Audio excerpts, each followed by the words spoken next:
Welcome to the Psych Central Show, where each episode presents an in-depth look at issues from the field of psychology and mental health, with host Gabe Howard and co-host Vincent M. Wales.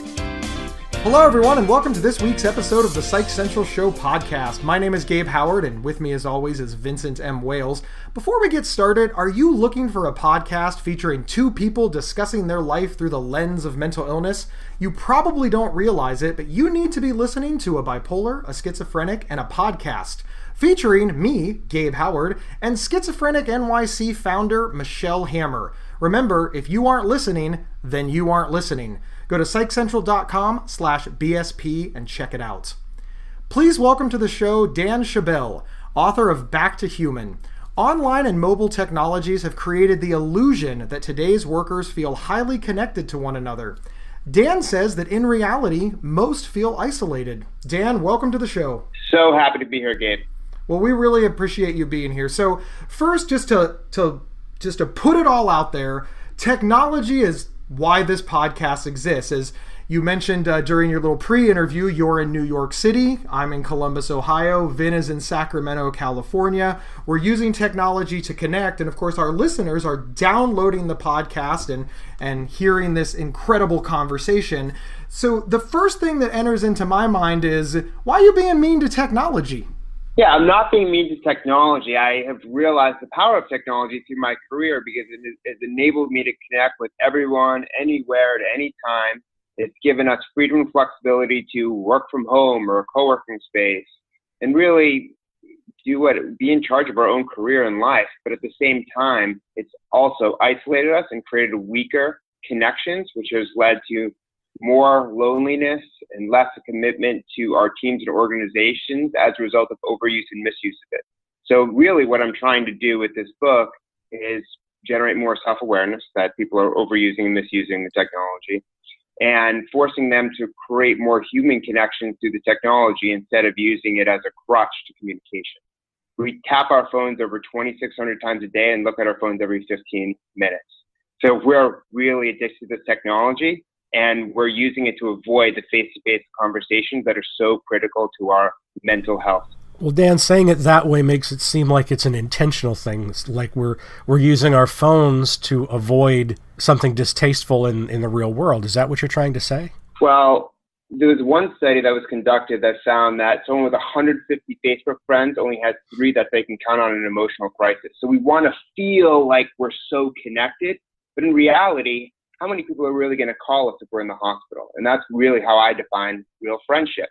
You know, I live in New York, you're in Ohio, in California. You can be around so many people, but no one at the same time. Meaning that people are physically there with you, but not emotionally or spiritually or mentally there because they're looking at their phone. They're counting on their device to answer all the questions for them and to do the work that a leader or a friend should be doing, right? And being there with you physically. And so we've used technology too much. We've overused it. It's become an addiction. And that's hurt our health. It's hurt our relationships. And so we need to get back to human and be smarter with how we're using it and let it be a bridge to more human connection. Let it get you to that conference room or to that social event. But when you're physically there, to actually be there and present with other people.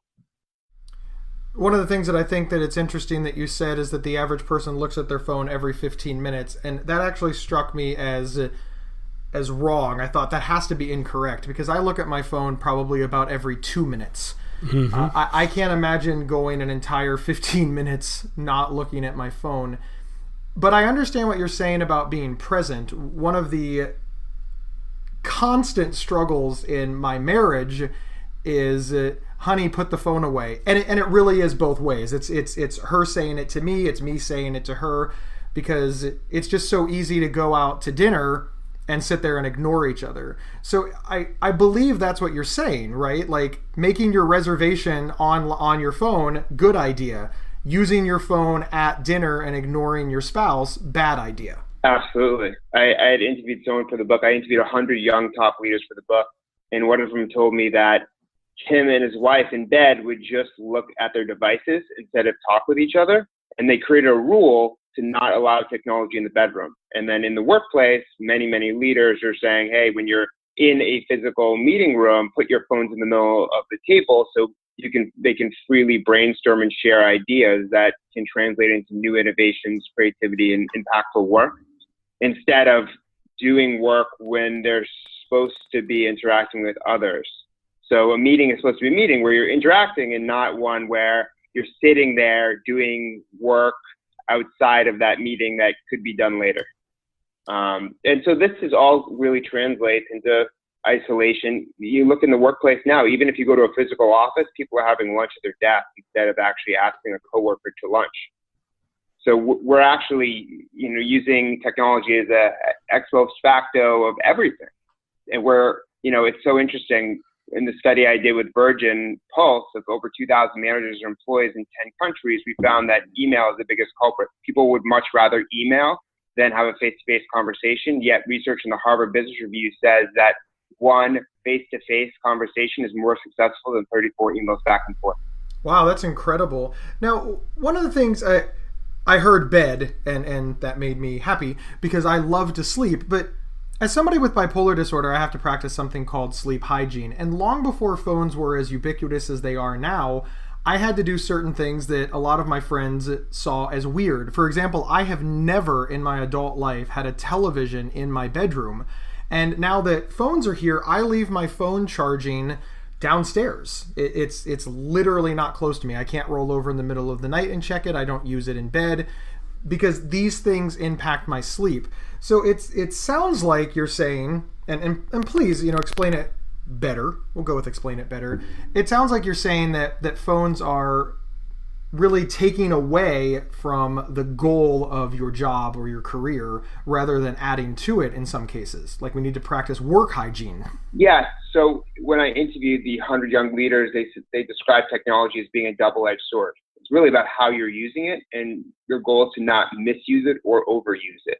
And depending on different situations, like let technology and all this artificial intelligence eliminate processes that are annoying, enable you to get to the same place at the same time with your friends or coworkers. But when you're there, be present. It's so interesting because so many people sleep with their cell phone, yet it creates poor sleep.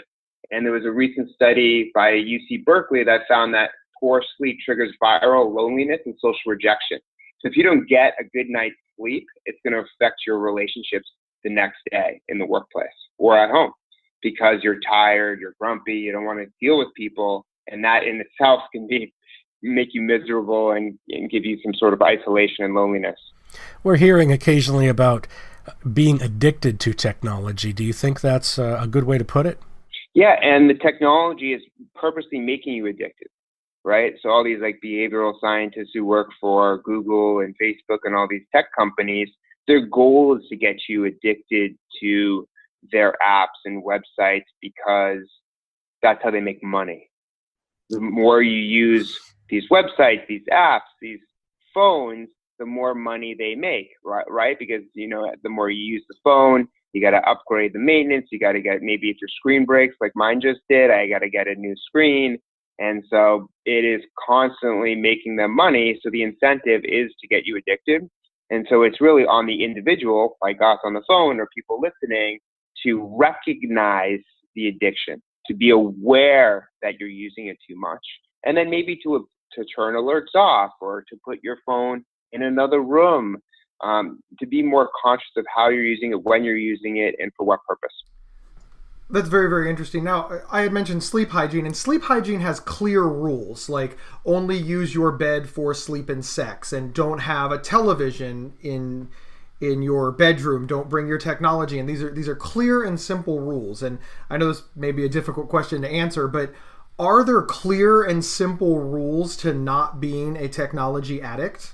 Yeah, I mean, I think each individual has to make their own rules, but I think in general it's, if you're in a meeting, do not look at your phone or your technology, right? If you are in a training class, you're trying to learn something new, only use the technology if it's how you're interacting with the rest of the students or the teacher, or if you're given an assignment in the workplace or in that class. If you're at home and you're having dinner with your family, make sure the technology is not near that table so you can have a good conversation that's meaningful with the people you care about the most, because you might not be seeing them throughout the day. Use technology to schedule calls, not just for your professional life, but for your personal life. So many people say this, and I'm sure you might even as well.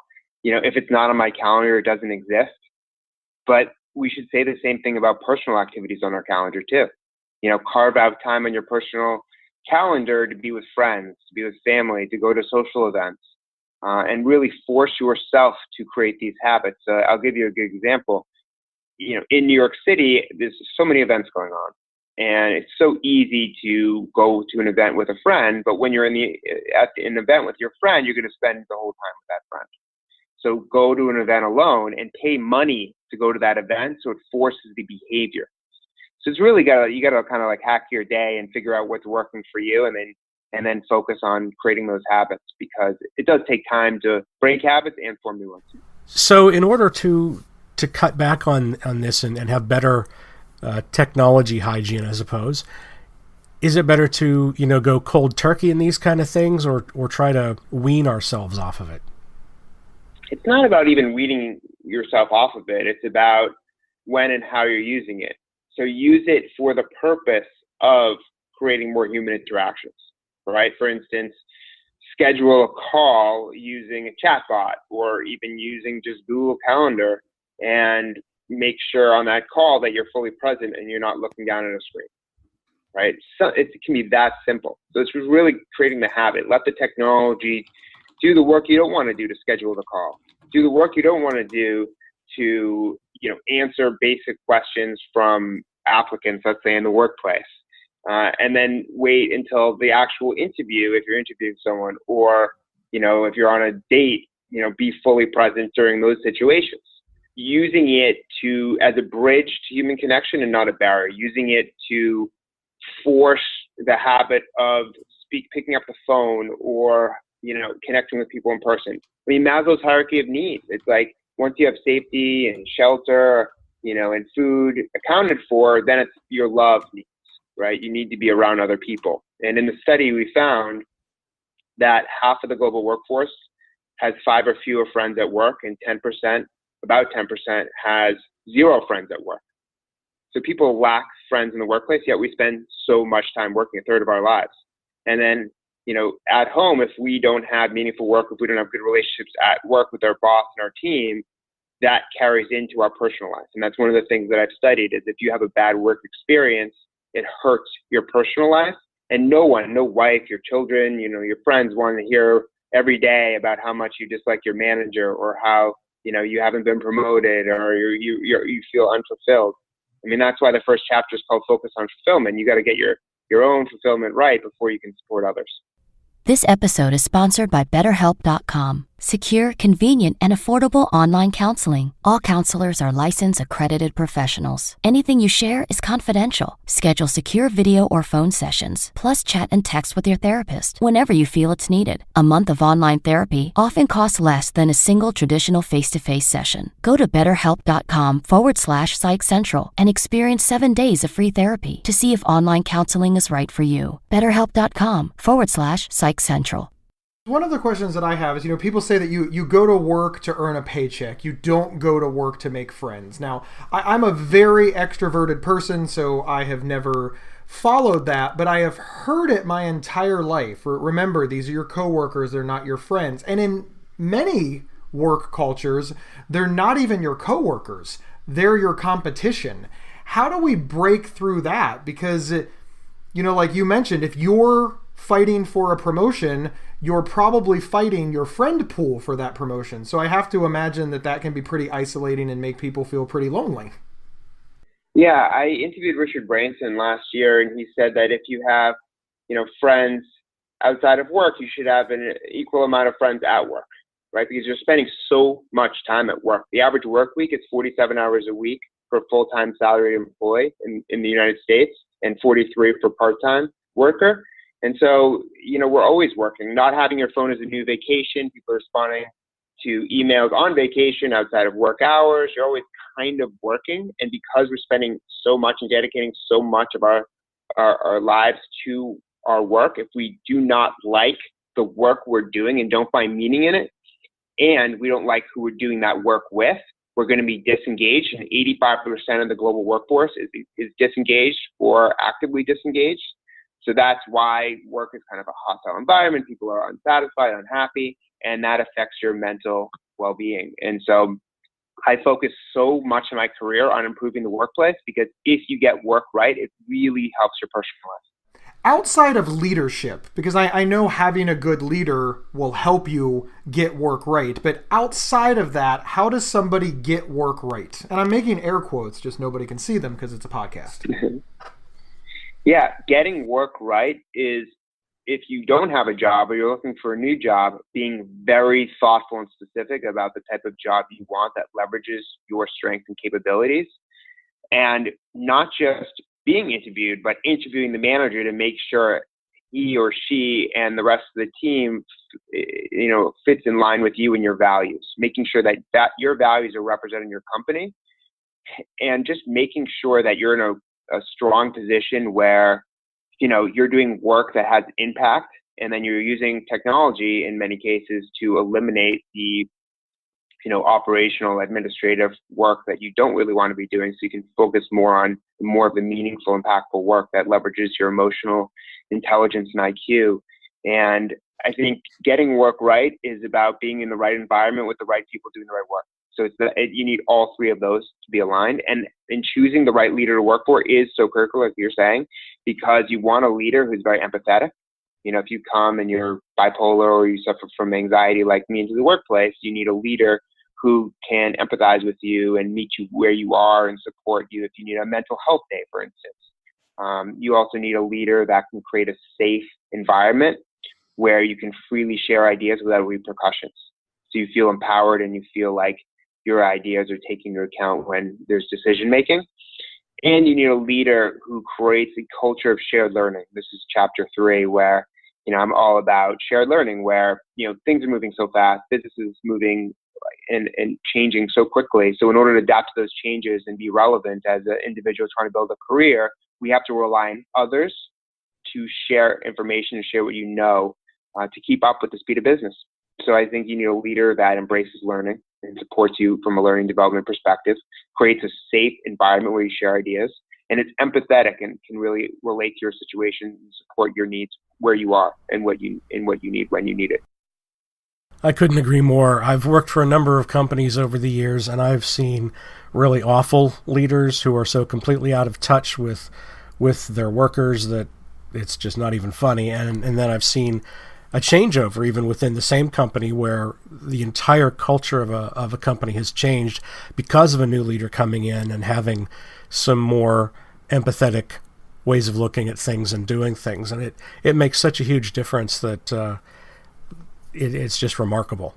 Yeah, I have one example. I interviewed someone for the book, and she was relocating from North Carolina to New York City. And the cost of living in New York City is extremely expensive, as you probably know or can imagine. And when she moved there, she was really stressed out and struggling. And her manager took her in as if she was his child and supported her, in enabling her to really functional within the organization and provide her with everything that she needed in order to be successful. And as a result, even as a young leader, she's been there for over a decade. And this is a big company. So all it takes is a little empathy and understanding that, people are in their own situations. You never know what's going through someone's head or where someone's coming from or the type of background they grew up in, and to be able to take a step back and really help them succeed and give them individualized attention. It's not just about creating a workplace program to support the whole organization. No, it's also about satisfying people's individual needs, or everyone's in a different path and has different goals and suffers from different maybe mental health, and you need to recognize that if you want that individual to be engaged and happy at work, and that happiness ends up leading to higher productivity and a leader who becomes more successful and has a team longer than others. Now, the cynic and the pessimist in me says, isn't getting over involved with your employees just a bad idea? Doesn't this open you up to human resources issues, lawsuits, etc.? I think first and foremost, you should meet with your HR people to see what you can and can't say, right? Because you kind of have to, otherwise your position could be, in trouble, and there could be repercussions. But in general, what people want right now, since we're working so many hours at work, is to bring their full self into the workplace. And their full self is not just the projects they do, but what their life brings, who they are outside of the workplace. And so it's becoming more important every year, and we're going to just see how this pans out, that companies are going to have to step up to the plate, promote leaders who are more empathetic, and create programs. Like, I'll give you an example. PwC in the UK, they have a whole mental health awareness program where people wear green ribbons.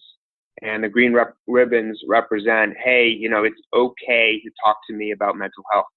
So they're creating a culture where, people are comfortable being themselves in the workplace. And I think that's so powerful in today's society. And we're going to just see more and more of it because, as it's like a third of people in America suffer from anxiety and depression.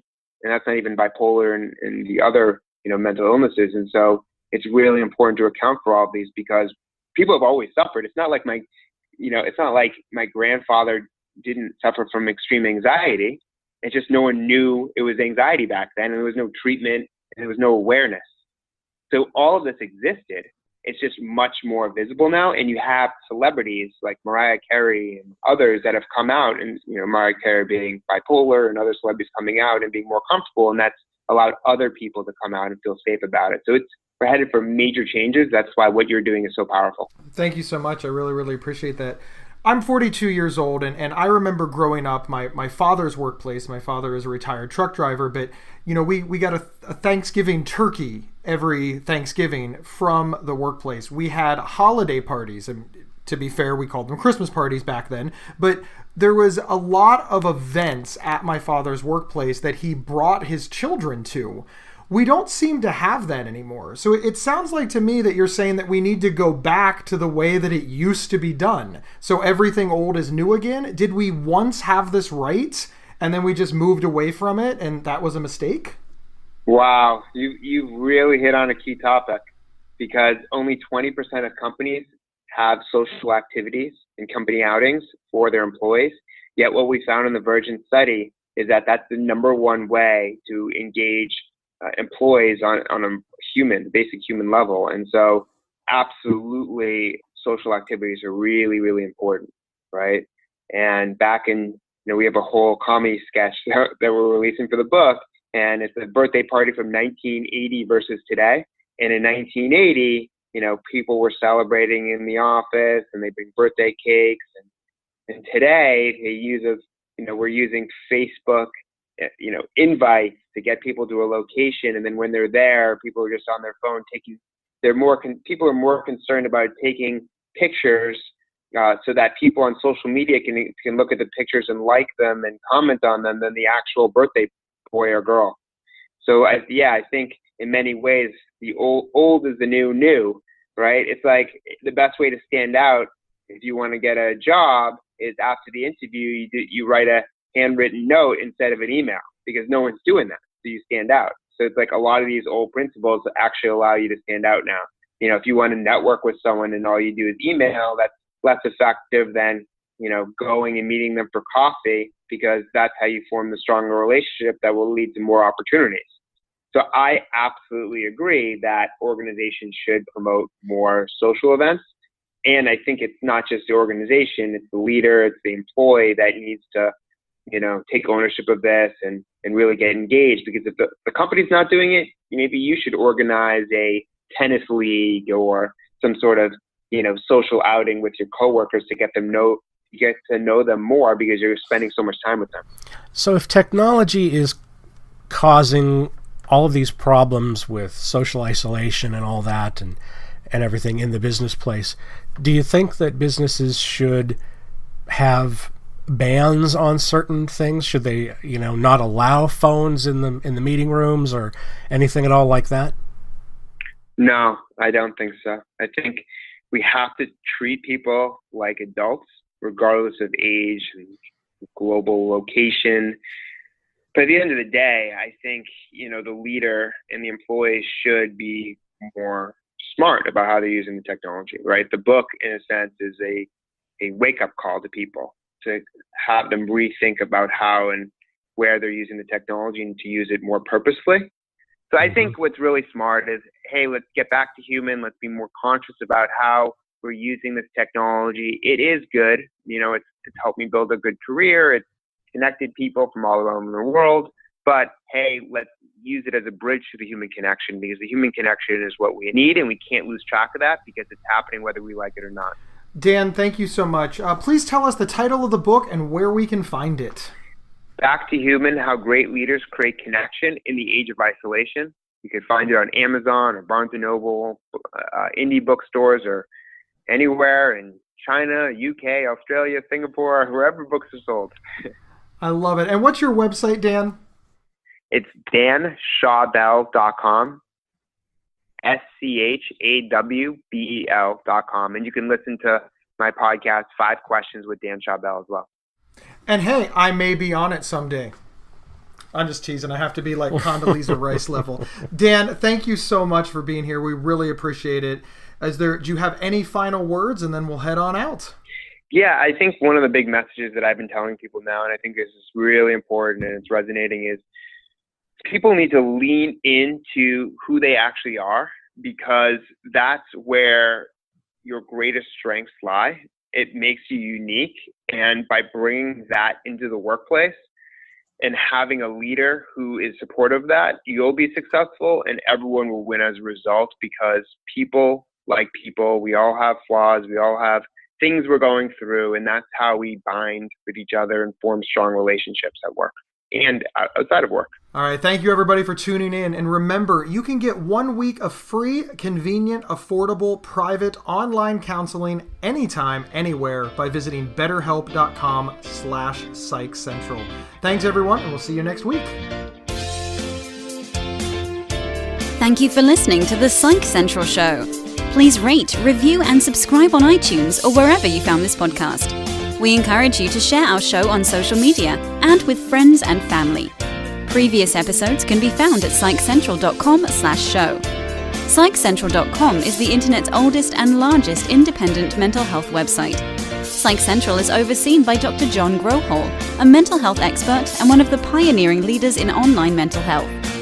Our host, Gabe Howard, is an award-winning writer and speaker who travels nationally. You can find more information on Gabe at gabehoward.com.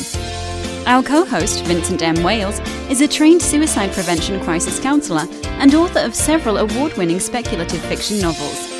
You can learn more about Vincent at vincentmwales.com. If you have feedback about the show, please email talkback@psychcentral.com.